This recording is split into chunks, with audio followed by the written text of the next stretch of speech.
Hello and good morning out there, world. I'm Mike DuPont. Thanks for tuning in to today's edition of Hoops Talk. It is Friday, December 20th.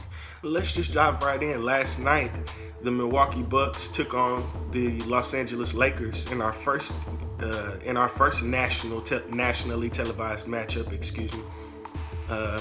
you followed along, the first two quarters pretty much laid the expectations for the game. I mean, the Milwaukee came out and pretty much curb stomped the Lakers in the first two quarters. They were up by at least 20 points. They went into halftime with the double-digit lead. Feel free to leave a comment below, either on Instagram, on YouTube, whatever channel you might be following on. Thanks for liking, sharing, subscribing. Feel free to leave a comment below and let me know what your reaction was to the Lakers' loss against the Bucks last night. The Los Angeles Lakers lost their first set of back-to-back games the entire season last night, December 19th. And their second straight loss came to the Milwaukee Bucks, led by Giannis Antetokounmpo.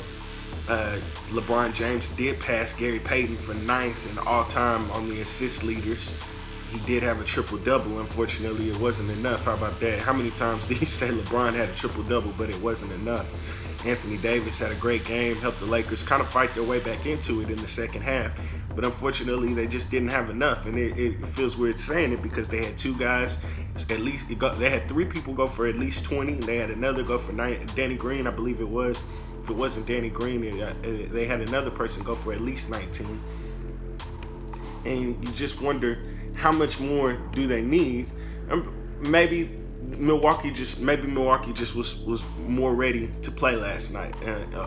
Hopefully that's not something that you end up saying about the Lakers too often. But in the grand scheme of things, you take the top-seeded team in the Western Conference, the top-seeded team in the Eastern Conference. You put them against each other. You have great basketball last night. What does it produce? What does it generate? What comes from it? The Milwaukee Bucks get a victory against the Los Angeles Lakers. Many people have the two peg playing in the NBA Finals. If you don't, also feel free to comment below. Let me know who you've got in the NBA Finals if it's not the Los Angeles Lakers or the Milwaukee Bucks. Again, this is Hoops Talk. Feel free to just leave some chat below. You don't have to agree with me. I would love to hear from you.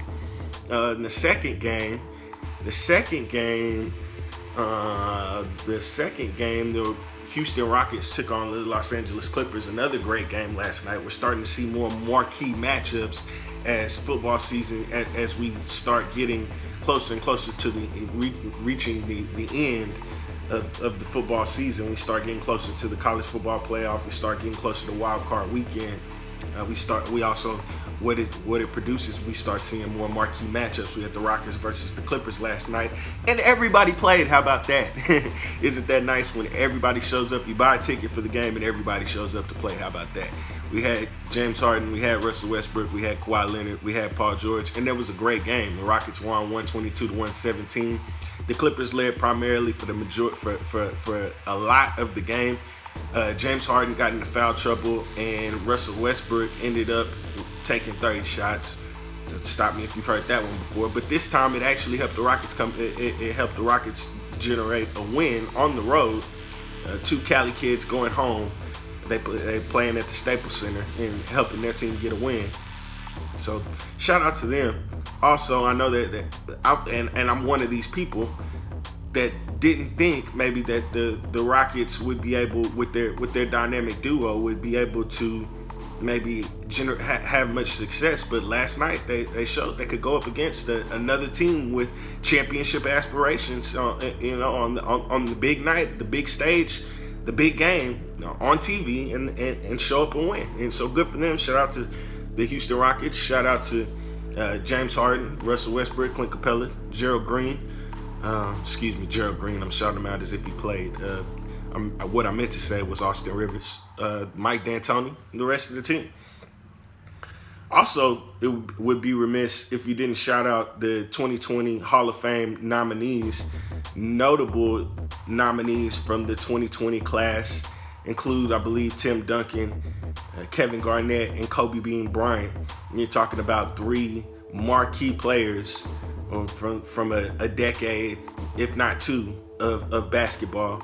You're talking about one of the 3 greatest shooting guards of all time, and you're talking about, if not the greatest, the second greatest power forward of all time, and Tim Duncan. You got to give the man his respect. And how do you leave KG out? But at the same time, where does he fit in? I mean, the guy's obviously a Hall of Famer. Don't rip my head off. But at the same time, you have to. I want to attach something to. I guess you just say the kid. You just say the kid, the guy who started it all. He came straight out of high school and found his success, got his ring. But you got 3 marquee Hall of Famers in this class, and congratulations to all 3 of them. And they're going to be first ballot, and they deserve to be first ballot.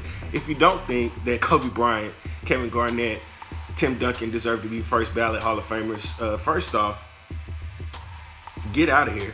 Second off, that's absurd. And third, who is a first ballot Hall of Famer? If Kobe Bryant's not a first ballot Hall of Famer, I don't know who is. I need to know. So let me know.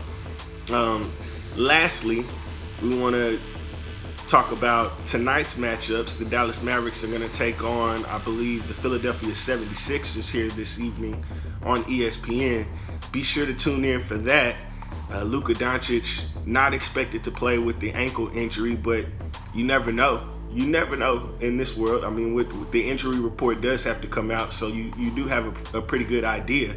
But at the same time, there are some guys who are just built a little different. And comment below if you agree with me that Luka just seems to have a different type of identity. He doesn't seem like one of those guys that's going to sit out because he has a sore toe. So if that ankle starts to get around 75-80%, you're thinking about a young 20-year-old that has to sit and watch his team while they're surging. He's got to sit on the sideline and watch, knowing that he can't do it. He can't check himself into the game. He's got a suit on. He's got streetwear on. You can only keep that 20-year-old on the bench for so long. Once that ankle starts healing up, he's going to want to get out there and run, and it's going to be very hard for you to tell him he can't. So looking forward to seeing that game tonight. Hopefully the Sixers can bounce back after losing to Miami.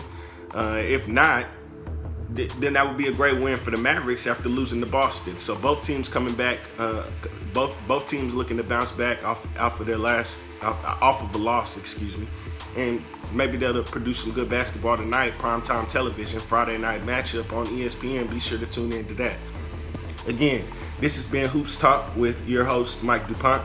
Thanks for tuning in. Feel free to follow me on Instagram at Mike Up, on YouTube at Mike Is Kinda Funny, or you can add me on Facebook at Mike DuPont II.